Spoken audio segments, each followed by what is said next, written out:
Okay. So when I think about fires and weather, I think about the science of how I can predict better how the fires move. But I know I'm well aware that for some people here that they do professionally, personally through it, and it's a deeply emotional thing. I think the best thing that I can do is to try and clarify the science behind fires and fire weather, and perhaps add to our predictive skill. And so what I want to tell you about is some of the ideas, the scientific ideas that I and my colleagues have developed over the last 10 years. And I've got lots of colleagues to thank for this, and they're all listed here. I want to talk about, there are really two topics I want to talk about today.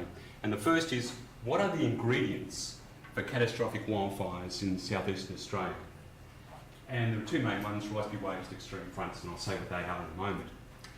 And then I want to go on and talk about a coupled atmosphere wildfire model relevant for prediction. It's based on access, and it's something that groups at Monash and Melbourne developed. So, the first topic for today. The meteorological ingredients for catastrophic wildfires. And I think this also comes to the point of why it was so well predicted. Okay, I'll come to this in a moment. Now, for the meteorologists in the room, this may be clear cut, and for the non-meteorologists, probably not. But let me show you let me explain what I've plotted here. This is actually for the heat wave before, and you were laughing because you knew that my first slide would be doing that, right? And I just couldn't help myself. But so the meteorologists here are all laughing. What this is really showing us is it's a map. 350k, what that means is 10 kilometres above the Earth's surface, about the height that jets fly. And the tropopause, which is the boundary between the stratosphere and the troposphere, slopes.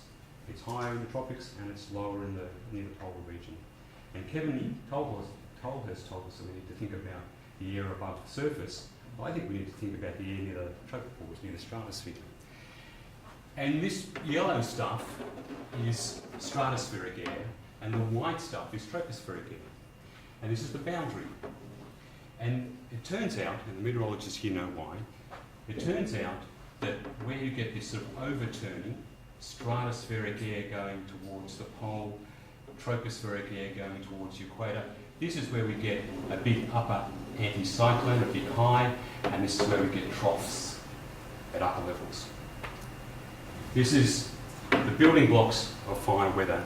And for the meteorologists, this also tells us why we get fire conditions in the southern part of Australia coupled to rainfall over the northern part of Australia. The two are part of the two sides of the same coin. Now, first of all, anticyclonic overturning, anti-clockwise overturning like this produces an upper anticyclone. This is one of the ingredients. And the origin of this is the Atlantic. Right? The origin of the fire weather over Australia is the Atlantic. Let me show you why. This was very clear on Black Saturday. I remember Black Saturday, this is when I was looking at the weather charts thinking the origin has been the Atlantic. And what I'm showing you here is a composite, the average of not just Black Saturday, but all the fire weather days as defined by grain, as in grain mills. It generates a report. And what I'm showing you here is this blue line is the jet stream. And we in Australia live at the end of the jet stream in summer. And the colours, the blue and the red, it's the wind, northerlies and southerlies. Where are we? So the positives are red, so they're southerlies, and the blues are northerlies. I've actually put the arrows the wrong way around there, I can see, it doesn't really matter. So what I'm showing you here is a sequence of northerly, southerly, northerly, southerly, northerly. And this is 7 days before the fire day. 7 days before Black Saturday, 7 days before Ash Wednesday, whatever. And let's just see how this evolves. You can see this pattern evolve. I'll play it again. It travels from the Atlantic along the jet stream, and it amplifies and it produces this structure here, an anticyclone in the upper levels. I'll play it again. We're going backwards. Right, now watch. -7, 6, 5, 4, 3, 2, 1, 0. Black Saturday. They started over here and went over there. And all 5 big fire events look like this.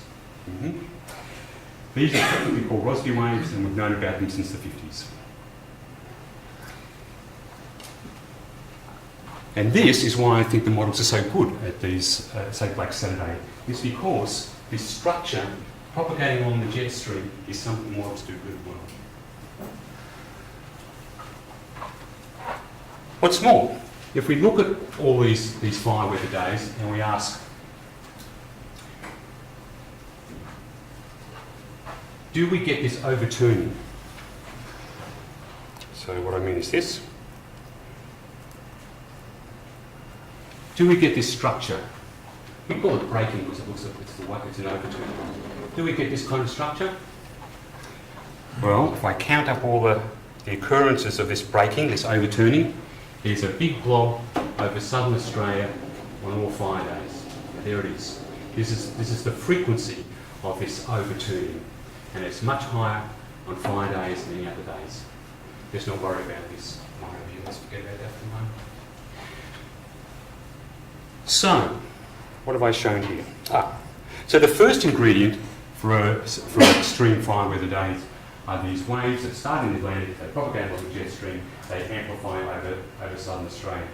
We live at the end of the jet, and that's partly why we have such extreme fire weather. As an aside, if you think about wildfires in California, the wildfire season is actually as you go into the fall there, not in the middle of summer. And that's because, for them, the Pacific jet moves over California towards the end of the summer. So they are then at the end of the jet, at the end of the summer into their fall, and that's where you get this kind of breaking and the development of the centre, etc. The second ingredient is that I think there's a ratcheting of the temperature. Now this is I plot the time series. This is the maximum temperature from the 1st of January to the 2nd of March in 2009. And so notice what happens. We get a little heat wave and a break, another heat wave and a break, another heat wave and a break, another heat wave and a break, February the 7th. So there's a ratcheting up of the temperature. It's not like it just gets hotter and hotter and hotter and hotter. It's a ratchet. Up it goes. And I think all the extreme fire weather days, you see this kind of behaviour. This clustering of heat waves. This was a major heat wave before Black Saturday. Black Saturday is really, from a technical perspective, is not a heat wave. It's a one-day extreme. It was record temperature, but it wasn't prolonged heating, all that had happened before. That's the second. And every one of these spikes is one of these Rossby waves. Right. So we ratchet up the temperature. And this ratcheting of the temperature and these Rossby wave breakings produce cold fronts. This is the temperature. This is the average temperature for all these severe fire weather days. So it's hot through here. The red means hot. The blue is cold. Here's the cold front.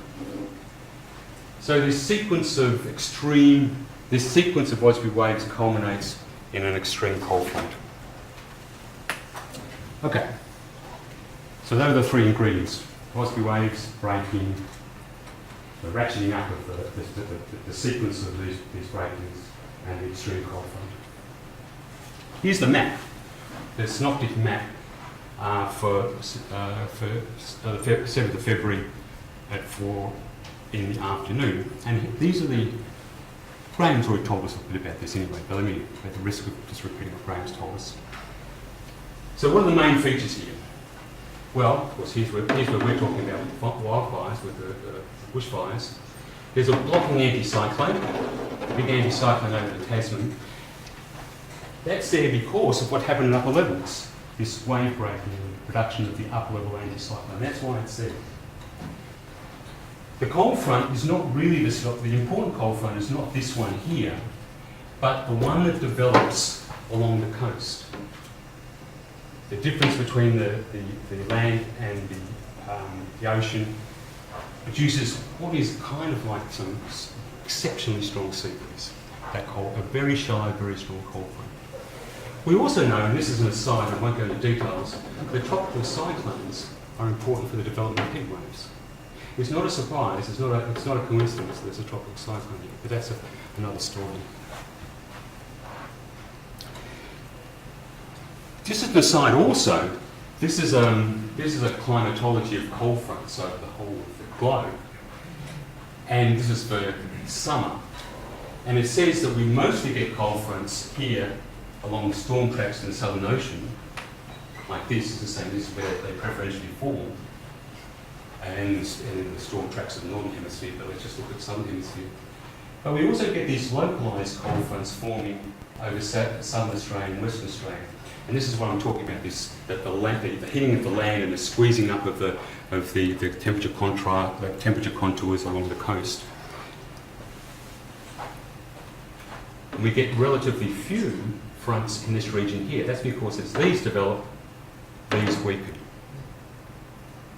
Meteorologists probably know this. So let me summarise this first bit. Rossby waves, these waves in the upper atmosphere break and stir and redistribute the PV. That's for the meteorologists here. All very strong summertime fronts, these are the key ingredients to severe fire weather, associated with this kind of wave breaking. And the wave breaking produces strong surface cold fronts. All major fires, as defined by Graham, have been associated with this kind of wave breaking. Ash Wednesday and Black Saturday are two very clear examples. And the origin of these waves, and hence the origin of fire weather, is the Atlantic.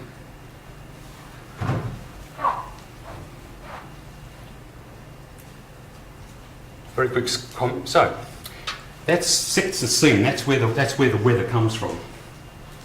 How do fires perhaps create their own weather, and how does it matter, or does it matter?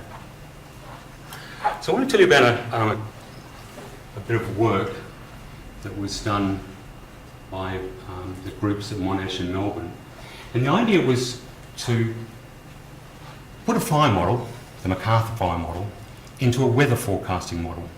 Now, people have done this before, we're not the first to do it, but I think we're the first to put it into an operational weather forecasting model. This is much harder than putting it into an idealised model. And so the idea was to take the weather forecasting model, the model that the Bureau uses, and nest it down to the area of the Kilmore East fire. And so we go from sort of global down to very fine scale here. This has a resolution of about 144 metres, coming down from 4 kilometres or something like that.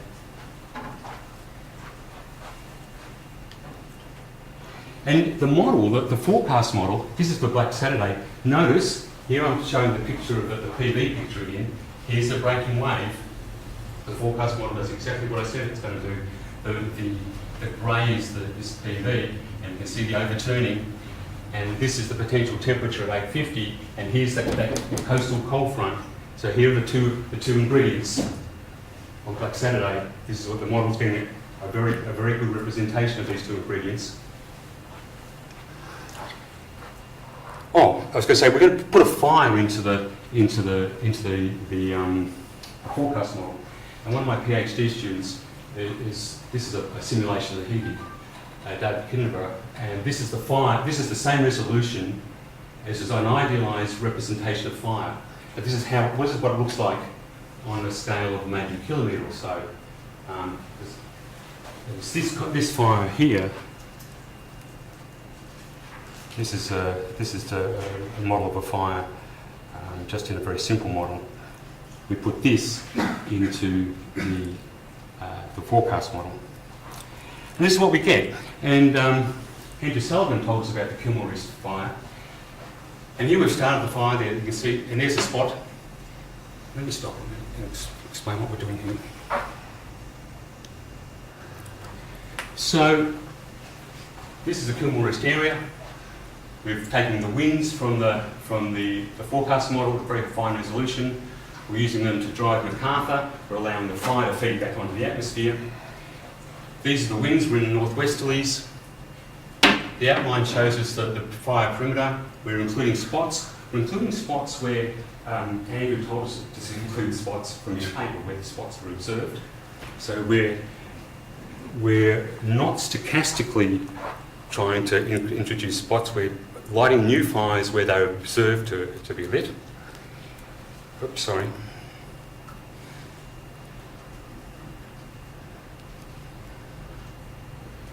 There we go. And we're going to see the fire spread. There's a spot. It's spreading in the northerlies, another spot.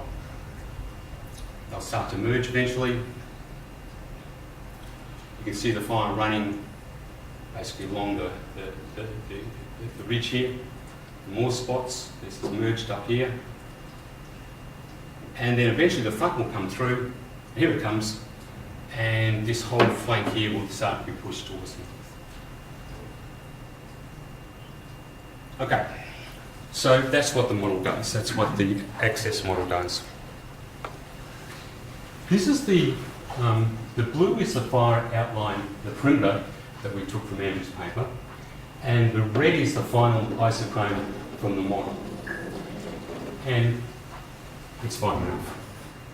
It's reasonably good agreement. But we only get good agreement if we do two things. One is that we introduce the spots. And the other thing is, if we couple the atmosphere to the fire. If we do not couple it, we get the following. Here's the observed fire perimeter, and this is where our fire perimeter. In other words, we need the fire to feed back onto the atmosphere. We need the fire to drive the winds and increase the temperature to get a good prediction. We also find that if we include the fire, this is a cross-section through the fire where it's coupled, or this is a cross-section through the front when it's coupled, and this black outline is the cloud. The other colours represent potential temperature. When it's coupled, we get pyrocumulus cloud, and when it's not coupled, we get very little cloud. This is the same cross-section at the same time. The final thing I would say is that we also have done a number of experiments with this 144 metre resolution, 444, 1.5. So this is the resolution of the atmosphere. And these are uncoupled, and these are coupled. In other words, we allow the feedback in the right-hand column, but not the left-hand column. And we progressively degrade the resolution of the atmosphere. And the uncoupled simulations just really show this northwest to southeast spread, whereas the coupled simulation gives us a much better representation of the fire. But I'd sort of argue that even at 1.5 kilometres, the gross features of the fire spread are still captured, which makes us think that perhaps we could run this kind of model as an ensemble. So think about ensemble fire prediction, and I bet people here are already thinking about that kind of possibility. I should wrap this up, and I'll just say the conclusions for this last part are that the wildfire model has been developed and coupled to unified model access. It was tested on the Kilmore East fire, and the simulation showed that coupling between the atmosphere and the fire is essential, and the spotting is essential. Thank you.